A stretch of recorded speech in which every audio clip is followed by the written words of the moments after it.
Okay, Steve, betting man that you are, does Biden serve out his term? January 20th, noon. I think he probably does. If for no other reason than Democrats are sort of tired of the drama.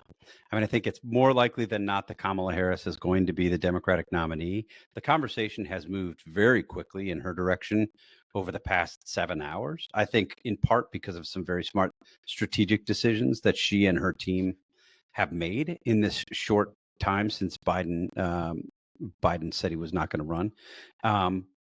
Look, I think there are legitimate questions about whether Joe Biden should continue to serve out his term. I think what we saw, again, not just in the debate, but before the debate and after the debate, importantly, suggests that he's probably not the best person to occupy that seat between now and January when he goes. There was a tweet yesterday from one of Biden, from his campaign spokesman, Andrew Bates. And I don't want to spend a lot of time beating up people who were sort of making the best case for Joe Biden while Joe Biden was in the race. It wasn't a case that I was going to make. And I think that they were sort of actively deceiving the American voters. But for many of the people working for the campaign, this was their job. They had to sort of do it to the end. I get that. But he said something to the effect of, Joe Biden is eager to prove when he gets back from COVID, he's eager to prove to people that he's up for the job and that he can do it. And I just thought, in the 3 weeks since the debate, Joe Biden has called Kamala Harris Donald Trump. He called Volodymyr Zelensky Vladimir Putin. He had all sorts of verbal cul-de-sacs. He has repeatedly referred to his Secretary of Defense as that black guy. That black man. I mean, like, he had his lots of Republicans refer to him that way too.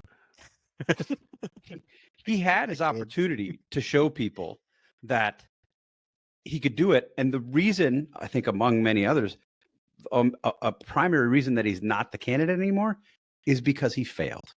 He couldn't do it because he couldn't do it. So I do think there are reasonable questions about his ability to continue to serve. And I think we'd be better off without Joe Biden as president from today until January. I think they will make the argument that, look, he's president. He decided he couldn't do a 4-year slog. The actuarial tables were against him, but he's certainly fine to be president between now and January. I think Republicans will definitely use that in the campaign against Kamala Harris, if that's who it is, in particular, if that's who it is. But against any Democrat, they will say, look, you were in on it. Why do you want him to be president now? He's not running because he can't do the job. What makes you think he could do the job now, but he can't do the job in February? So, Mike, let's move to what happens next. We had heard for at least the last few days, as this became a feeling of inevitability, that Vice President Harris's team did not want a coronation. They wanted at least it to feel like the party had a choice and that they picked her. But in the few hours since Joe Biden announced this, it has become a coronation. I'll be shocked if there's really anyone left by midnight tonight that hasn't, a major, person within the party that hasn't endorsed her. In part, this is like very human nature. Once a few people started endorsing her, then it felt like a lot of people were, you don't want to be the last one to endorse the person who's definitely going to be the nominee. So the second it starts feeling like the ball's rolling downhill, everyone jumps on the snowball gets bigger, then more people have to jump on the snowball. But there was also a problem with the whole theory of the mini primary, which was if this whole thing is to make it look like Harris isn't being coronated, then whoever runs in the mini primary is just fodder, cannon fodder, really. So you're there to lose to Harris in a fake mini primary, which is going to make you look like you politically lost to Harris, who nobody thinks is a particularly good politician. So if you're, Newsom, Whitmer, any of these major people, even people she's considering as vice president, by the way, the last thing you want to do is compete in a mini primary that's stacked already. So Dean Phillips has some time on his hands. None of the real people were ever going to jump in. And instead, the only name that we've heard so far is literally someone who's not in the Democratic Party, Joe Manchin of West Virginia, who I guess had a call with Donna Brazile earlier tonight. Donna Brazile on the Rules Committee of the Democratic National Committee and former chair of the DNC, to which I guess Donna said, you have to be a Democrat to do this. Look, just tactically speaking, remember, this will still go to a first ballot with the delegates who had been pledged to Joe Biden, who have now obviously been released. These are people selected by Biden from congressional districts. They are not randos pulled off the street that happen to be registered Democrats. They hate Joe Manchin, and there's roughly 4,000 of them. If they can't reach a majority on the first ballot, then you add in the 700 formerly referred to as superdelegates. I think this is going to be very easy on the first ballot. I think it always was. And it's going to be Harris. Mike, is there any world in which, she comes out tomorrow, starts talking about coconuts and being unburdened by the coconuts, that there actually is a real primary here?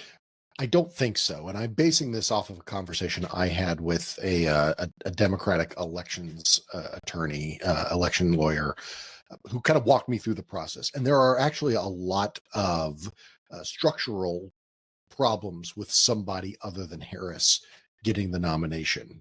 All the reasons you just described, the sort of circling of the wagons, the coalescing of party leaders, is very important. But this person pointed out to me that, in just a few days, the people who actually will matter are those delegates to the Democratic National Convention. And you're right, these are Biden loyalists. Not every single one is a Biden loyalist. It is not every single one is vetted and goes through a whole process.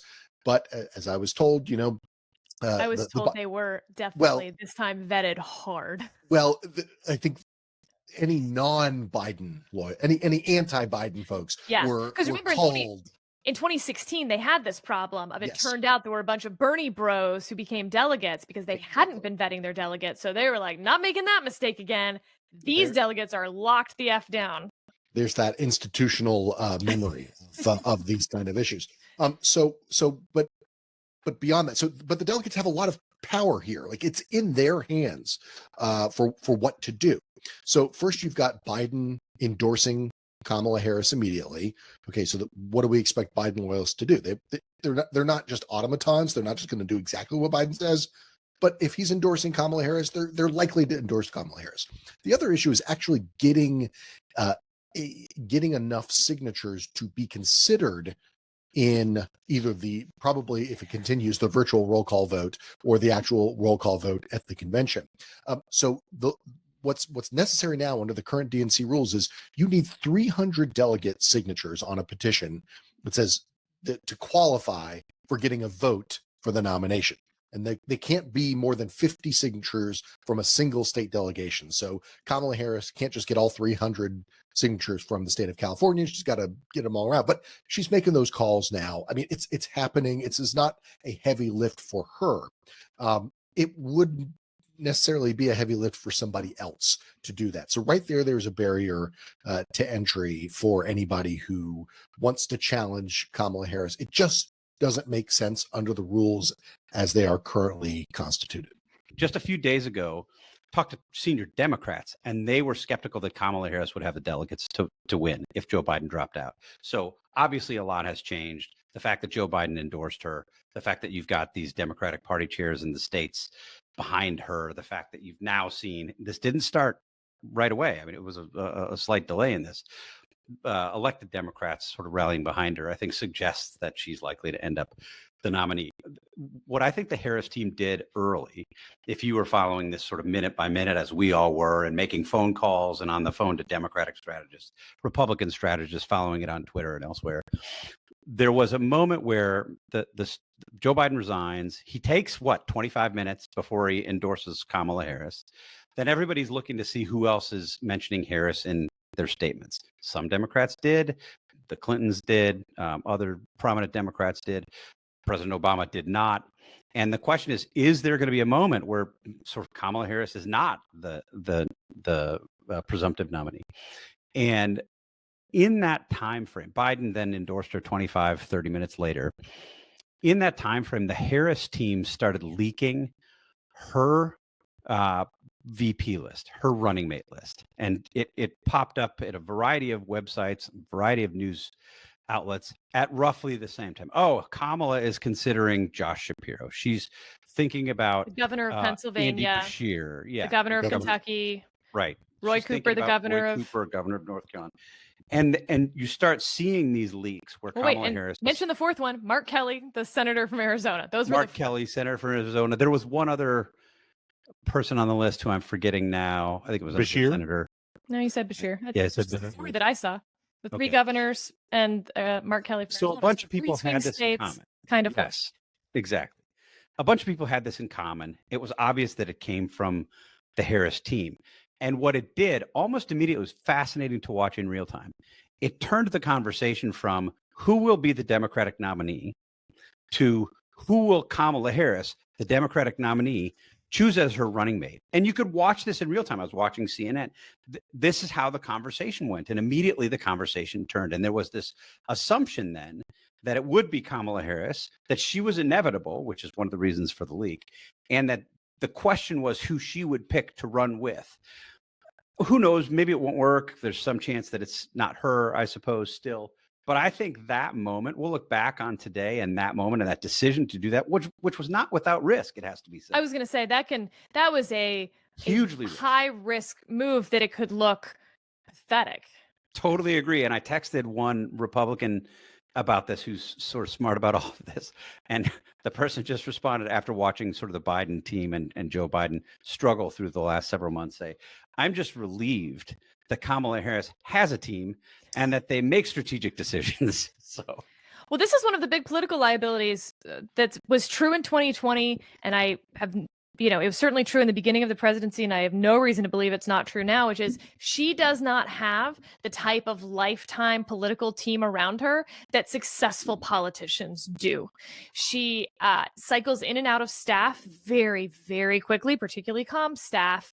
And I actually think it's part of the reason that she does struggle sometimes is because she doesn't really have both the people that she trusts and the people that know her well enough to be able to tell her no or go this way or nudge her the way that the best teams do. I mean, you go back to the Clinton, Begala, Carville, Stephanopoulos triumvirate. You've got it with George W. Bush and Karl Rove. You've got it with Obama and Axelrod. Obviously, Biden, we now have gotten to know his inner circle a little too well. For Harris, it's been her sister. And I think we saw with the Biden team that family members don't always make the best political operatives.